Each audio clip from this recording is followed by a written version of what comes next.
खासदार आमदारांनी जर माझी नाही विनंती जर ही मान्य केली तर मी आत्महत्येचा प्रयत्न करीत असते, कारण की माझ्या लेकरा बाळाला न्याय कोण देणार आहे? आज मी कसं हिंडायचंय? मला माणसाबळाचं पाठबळ नाही आज माझ्या माणसाबळाला. आज माणसं मला दिली तर गावातून एक माणूस नाही, आज मी कसं हिंडते माझ्या जीवाला माहिती. आणि मी कोणत्याही परिस्थितीतून हे करते. प्रत्येक ठिकाणी ह्यांनी माझ्यावर असे माणसं फिरवते ते सगळीकडे. बैठकीला रमेश घुले होता, त्याचाही आज मेलेला भाऊ होता इलेच घुले. विलास पण होता. हा होता, ती पण होता बैठकीला. पुन्हा त्यांचे कोण अजून सरपंच ते असते ते आमच्या काही ओळखी नाहीत, पण ते बी होते. आणि आम्ही इकडून आई वडील आणि ही जाऊ सासू सासरे एवढेच होते आम्ही बैठकीला. अच्छा, त्या बैठकीमध्ये सगळं मिटलं होतं. मिटलं होतं. त्याला म्हणले होता तो अजिबात तिला काही करायचं नाही. अच्छा. हा जणी गेला तर ते काय झालं, रमेश घुले आणि उमेश माने तिथं लय मोठ्या टोळका घेऊन आलेलं होतं. मग कुठे दवाखान्यात? नाही, पोलीस ऑफिसला तिकडे बीडला पोलीस अधीक्षक करायला. हा, मग तिकडं कारवाई व्हावी. उमेश माने गुन्हा दाखल करावा अशी आमची कळकळीने विनंती आहे, कारण की हे सह आरोपीमध्ये मोडीत आहे. ही हत्या नेमकी त्याच्यामुळेच झाली ना. त्याच्यामुळेच ही हत्या त्याच्यावर कशी त्याच्यामुळे कशी सांगता येईल तुम्हाला? मग त्यांना कट रचून केल्याप्रमाणे झाली ना. त्याच्या साह्यानं तो गावात येत होता ना. त्याच्या एकट्याच्यामुळं काही होतं का? त्याला सहकार्य हे सगळे होते ना सहकार्य करत. आमची मुलगी दवाखान्यात गेली, दवाखान्याचा त्यानं बलात्कार केला. कधी केला मागल बलात्कार वर्ष झालं. तर ते बलात्कार केला म्हणलं दवाखान्यात कसा काय केला? तर त्यानं साधा दवाखाना होता काय, त्यानं किल्ली आणली आणि किल्ली आणून तसं केलं. हे तुम्ही समजा लोकेशनला बघायचं आता. हा, हे आम्ही तुम्ही पोलिसात तक्रार का नाही केली बरं? उमेश हे नाही करतो ना, रमेश हे केलं. काय म्हणून त्याने काय म्हटलं? ती मला करायची नाही. त्याला आता ही तक्रार कळवली नव्हती, पण ती पहिलीच ती मला करायची नाही. हा, त्याच्यामुळे राहिलं होतं. मग का करायची नाही? तुम्ही त्यांचं तरी काय ऐकलं बरं? हे सगळं करायचं नाही. आम्ही गरीब माणसं साहेब, आम्हाला काय कळत नाही यातलं. त्याच्याजवळ हा, हिला नशाच्या गोळ्या दिलेल्या आता, हिला काही सुधारलं नाही.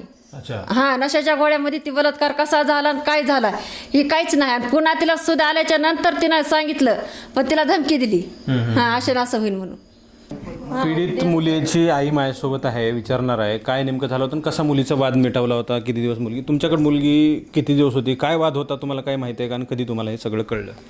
आम्हाला मुलीचा वाद होता की यायला उमेश माने यायला त्रास द्यायला म्हणून तिनं आम्हाला कळविलतं.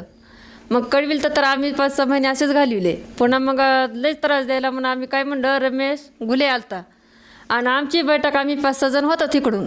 मग रमेश घुले आला आणि पुन्हा तिच्याकडे ते माणसं आलेले मोठे. मग आले की मग ते काय म्हणले, आजपासून तुम्ही तक्रार देऊ नका, तक्रार जर दिली तर मी नोंद करून घेणार नाही. कोण म्हणे असं? ते रमेश घुले. हां, कोणाला म्हटले असं? आम्हाला म्हणले. कोण? तुम्ही कोणाकडे तक्रार घेऊन गेला होता? जाणार होतात केस करायला. अच्छा, म्हणजे तक्रार देऊ नका असं म्हटलं? हा, तक्रार देऊ नका म्हणलं, जर दिली तर माझ्या इतकं बरं वाईट नाही म्हणला होता रमेश घुले.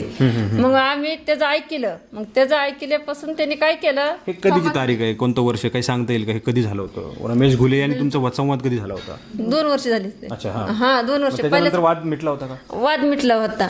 मग पहिला महिला तक्रार निवारणात मध्ये कधी गेलात तुम्ही? आता गेलो ते 1 महिना झालं. हेच वाद होता हाच? हा, हेच वाद होतं, पण तिच्या नवऱ्याने तर आणून सोडलं होतं. हा, ह्या सगळ्या वादामुळे? वादामुळे आणून सोडलं. म्हणलं मला नांदवायची नाही म्हणते, आणून सोडली. ती बरीच झाली तर आम्ही सांभाळतो. मग बरीच झालं सांभाळतो तर मग आता आम्ही कवर ठेवा म्हणून त्यांच्या नवऱ्यावर हे केलता, अर्ज दिलता. जी जी. हा हा, मग अर्ज दिला तर त्यांनी नेली तरी पण ह्याच्यावर हल्ला करायले. तिथं यायले, गाडी घेऊन यायलेत, कार्पिओ घेऊन यायलेत, हरणा द्यायलेत. मग पुन्हा अजून छळ करायला सुरू केला त्यांनी, शागाळी करायला सुरू केली. हा, मग शागाळी करायला सुरू केली की त्याने पुन्हा 20 तारखेला ह्यांचं काय झालं ते आम्हाला माहीत नाही, घटना घडलेली. मग माहीत नाही तर मग पुन्हा काय केलं, मग काल आम्ही ऑफिसला गेलो. आमचा चुलत रे, त्यांना काय आम्ही बडच नेलं पाया पडून, चला म्हणून आमच्या संकट कुणी नाही, आम्ही दोघीच मायलिकी होतात.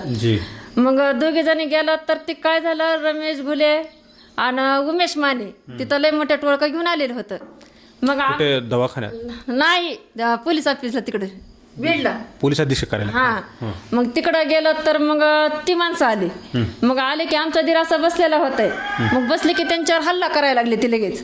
तू का आलाच, तू इथं काय याची तुझा संबंध आहे? कोण हल्ला करत होतं? उमेश माने. काल काल पोलीस अधीक्षक करायला? हा, तिथं आलतं उमेश माने तिथं आलतं. तुम्ही अजून न्या बघा त्यांचा.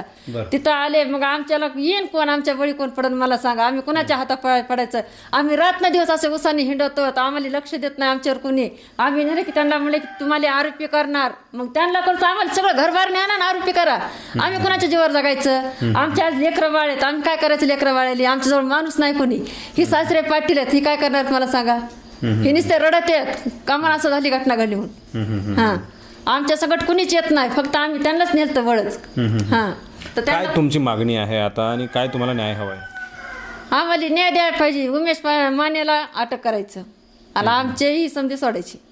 हां तुमच्या लोकांना म्हणजे हत्या झालेली आहे हे किती योग्य आहे? म्हणजे समजा ठीक आहे तुम्ही तर पीडित आहात, तुमच्यावर तुमच्या मुलीवर वगैरे अत्याचार झालेला आहे हे मान्य करता येईल, पण हत्या करणं किती योग्य आहे या सगळ्या गोष्टी? म्हणजे हाच पर्याय आहे का? नाही पण त्यांच्या हाताने झालेलं ते आमच्या थोडं उमेश माने ना त्यांना साथ होती ना त्याला. अच्छा. हां हा आम्ही असं भांडण मिटवायला हे गेलेले होते ते आम्हाला माहित नाही काय झालं त्यांचे ते. हा मग तुमची तक्रार कोणाकडे आहे आणि कोणाच्या विरोधात आहे आता? आता वरच ते उमेश मानेचे त्याच्यावरच आहे आमची. हा आता हे आम्ही बाई माणसं घरात असतो चार दोन्ही तरी सारखा चक्रा घालतो, मग आम्ही कुठं राहायचं म्हणजे त्याच्या आतापर्यंत आजपर्यंत घालतो, आता पण घालतो ते कवा पण येऊन चक्रा भाव तरी घालतो. मग आम्हाला जर धमकी दिली मारलं तर आम्ही कुठं जायचं मला सांगा. त्यासाठी हे अन्याय झालंच पाहिजे आणि त्याला समजा मोबाईलमध्ये बघायचं त्याच्या. आमची मुलगी दवाखान्यात गेली, दवाखान्याचा त्यानं बलात्कार केला. कधी केला मागल बलात्कार वर्ष झालं. तर ते बलात्कार केला म्हणलं दवाखान्यात कसा काय केला तर त्यानं साधा दवाखाना होता काय त्यानं किल्ली आणली आणि किल्ली आणून तसं केलं. हे तुम्ही समजा लोकेशनला बघायचं आता. हां हे आम्ही तुम्ही पोलिसात तक्रार का नाही केली बरं यात? उमेश हे नाही करू रमेश हे केलं. काय म्हणून त्याने काय म्हटलं? ती मला करायची नाही, त्याला आता ही तक्रार कळवली नव्हती पण ती पहिलीच ती मला करायची नाही. हां त्याच्यामुळे राहिलं होतं. मग का करायची नाही? तुम्ही त्यांचं तरी काय ऐकलं बरं हे सगळं करायचं नाही? आम्ही गरीब माणसं साहेब, आम्हाला काय कळत नाही यातलं. आम्ही साधं भीतीच्या पोटी तसं झालं आमचं. हा आम्हाला भीती निर्माण झाली सगळी दबाव त्याच्या दबावाखाली आम्ही राहिलो. हा हे वाद मिटवायला आले होते का कधी? कोण तुमच्या घरी आलं होतं हे सगळं वाद मिटवायला? ते सांगितलं आमच्या तुमच्या घरी नव्हते आले, त्यांच्या रानात वाद मिटविल. अच्छा, कोण होतं बैठकीला? बैठकीला रमेश घुले होता, त्याचाही आज मेलेला भाऊ होता इलस घुले. विलास पण होता? हा होता, ती पण होता बैठकीला. पुन्हा त्यांचे कोण अजून सरपंच ते असते ते आमच्या काही ओळखी नाहीत पण ते बी होते. आणि आम्ही इकडून आई वडील आणि ही जाऊ सासू सासरे एवढेच होते आम्ही बैठकीला. अच्छा, त्या बैठकीमध्ये सगळं मिटलं होतं? मिटलं होतं. त्याला म्हणले होता तो अजिबात तिला काही करायचं नाही. अच्छा. हा रमेश घुले म्हणला तर अजिबात तिला ढका लावायचं नाही, तिला बोलायचं नाही म्हणून मिटलं होतं. रमेशने त्यावेळेस सांगितलं होतं? हा सांगितलं. का केलं पुन्हा सगळं त्यानं असं? मग काय केलं त्यालाच माहिती आता का म्हणते केलं डबल केलं. मग माझी मुलगी नांदूच देणार तिथं, मग काय करायचं आम्ही सांगा. तरी महिला गटातून आम्ही अर्ज देऊन लावली होती तरी पण त्याने अत्याचार करायचा तीच करायला. त्याच्याकडे मोबाईलमध्ये व्हिडिओ आहेत असं तुम्हाला माहिती आहे का? कोणी व्हिडिओ सांगितलं? आहे त्याच्याजवळ. हा हिला नशाच्या गोळ्या दिलेल्या आता, हिला काही सुधारलं नाही. अच्छा. हा नशाच्या गोळ्यामध्ये ती बलात्कार कसा झाला आणि काय झाला हे काहीच नाही. आणि पुन्हा तिला सुद्धा आल्याच्या नंतर तिनं सांगितलं पण तिला धमकी दिली. हा असे असं होईल म्हणून. काय मागणी आहे तुमची आता? आता मागणी आम्हाला हीच करायचं ना. तुम्हाला बोलायचं, तुम्ही कोण? हां ही हत्या झाली ना. तुम्ही कोण आहेत? पीडितच कोण आहेत? जाऊबाई. मग त्याला सगळ्या ह्या गुन्ह्यामध्ये आरोपी म्हणून अटक करावी अशी आमची प्रशासनाला मागणी आहे. मग काय मागणी आहे तुमची? त्यांना अटक करावी म्हणजे कुणावर दाखल व्हावा, कुणावर कारवाई व्हावी? उमेश माने गुन्हा दाखल करावा अशी आमची कळकळीने विनंती आहे. कारण की हे आरोपीमध्ये मोडीत आहे. ही हत्या नेमकी त्याच्यामुळे झाली ना. त्याच्यामुळेच ही हत्या. त्याच्यामुळे कशी सांगता येईल तुम्हाला? मग त्यांना कट रचून केल्याप्रमाणे झाली ना. त्याच्या साह्यानं तो गावात येत होता ना. त्याच्या एकट्याच्यामुळे काही होतं का? त्याला सहकार्य हे सगळे होते ना सहकार्य करणार. त्यांचं पाठबळ होतं म्हणून. हा त्यांचं पाठबळ होतं म्हणून. आणि हे जे झालंय पण हे नेमकं त्याच्यामुळेच झालंय. आणि ही हत्या त्यानंच केली म्हणायचं, त्याच्यामुळेच हे पण झालंय. आणि आम्हाला जर ह्याच्यातून जर न्याय नाही भेटला तर आम्ही खासदार आमदार लांब कुठवर जाऊ, आम्ही तिथं त्यांच्या दारानं जाऊन आम्ही तिथं आमच्या आत्महत्येचा प्रयत्न करू. असे आम्ही आत्महत्या करणार आहेत. आम्ही असं जीवावर आमच्या बेतले. आज आमच्याच्यानं काही बाहेर हिंडणं फिरणं होत नाही. आज लेकरं बाळण ते असं घेऊन असं जीवावर आम्ही बेतलात. आज पण मारत आहेत आणि उद्या पण मारत तयार आहेत. त्याच्यासाठी आम्हाला प्रशासनाला आमची कळकळीनं विनंती आहे की आम्हाला न्याय द्या तुम्ही. आमच्यावर असं खूप अत्याचार झालेत, आम्हाला सहन यातनाच होईना झाल्यात.